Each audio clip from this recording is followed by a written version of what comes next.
Boa noite, meu nome é Thiago Euler Piltz e por meio dessa apresentação pretendo mostrar o meu trabalho intitulado Anistia do Racismo por Meio do Esquecimento, o qual foi orientado pelo professor doutor Mozart Linhares da Silva.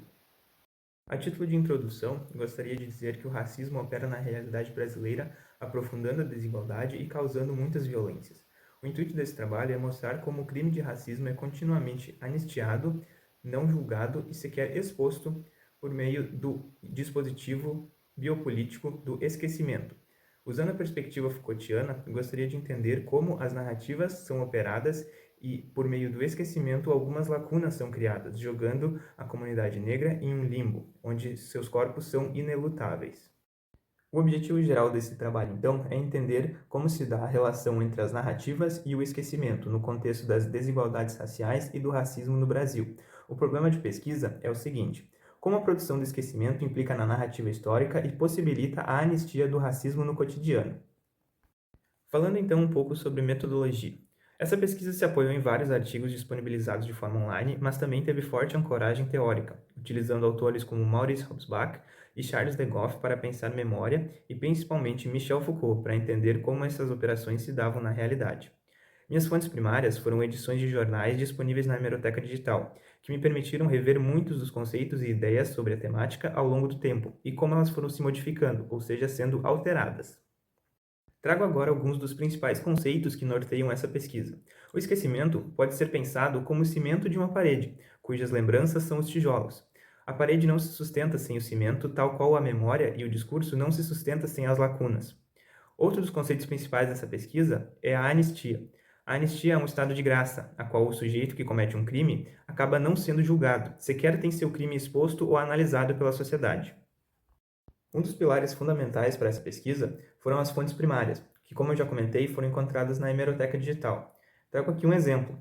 Em uma das edições da revista O Cruzeiro, publicada no Rio de Janeiro, no ano de 1946, foi publicado o seguinte, abre aspas, só em 1888 foi redimido a descendência de Cã pela mão de uma mulher, que se pensava frágil para quebrar algemas e que foi a mais forte mão do Segundo Império.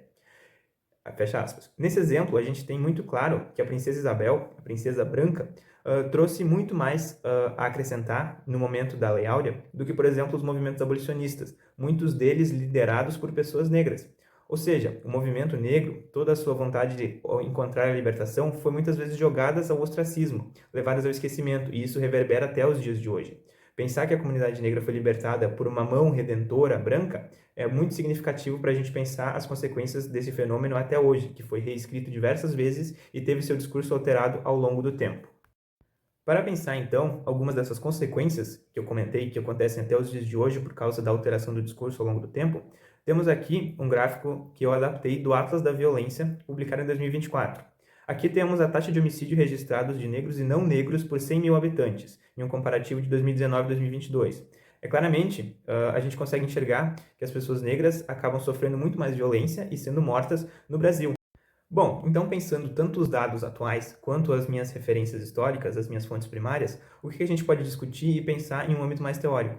Dá para se dizer então que as narrativas, ao longo do tempo, elas foram moldadas e reconstruídas para que esse lugar que a pessoa negra ocupa dentro da realidade do Brasil, ele fosse cada vez mais enfraquecido. Cada vez mais o coletivo negro esteve exposto, por exemplo, a violências, exposto ao risco de morte, e cada vez mais eles ocupavam um espaço de não luto. Ou seja, a morte de uma pessoa do coletivo negro acabava não sendo digna de luto no Brasil. E isso é importante para pensar essa subjetivação da ideia de inferioridade. O discurso foi sendo moldado e remoldado cada vez mais até que fosse normalizado a violência racista e, claro, a não punição desses crimes. Para encerrar então essa apresentação, trago algumas conclusões. Foi possível perceber com esse trabalho que, ao longo do tempo, as narrativas sociais brasileiras foram sendo modificadas usando o dispositivo biopolítico do esquecimento. As narrativas foram sendo enfraquecidas e o movimento negro, por exemplo, perdeu importância no que concerne à ideia do abolicionismo, que eu exemplifiquei nesse trabalho. É interessante a gente pensar que as desigualdades sociais e as violências muito profundas na nossa contemporaneidade têm raízes muito profundas. E o discurso, o esquecimento, a memória, eles podem nos ajudar a entender como isso foi sendo construído ao longo do tempo, como o crime de racismo foi sendo normalizado e como a sua punição ficou cada vez mais distante, sendo possível pensar que o racismo era anistiado no Brasil.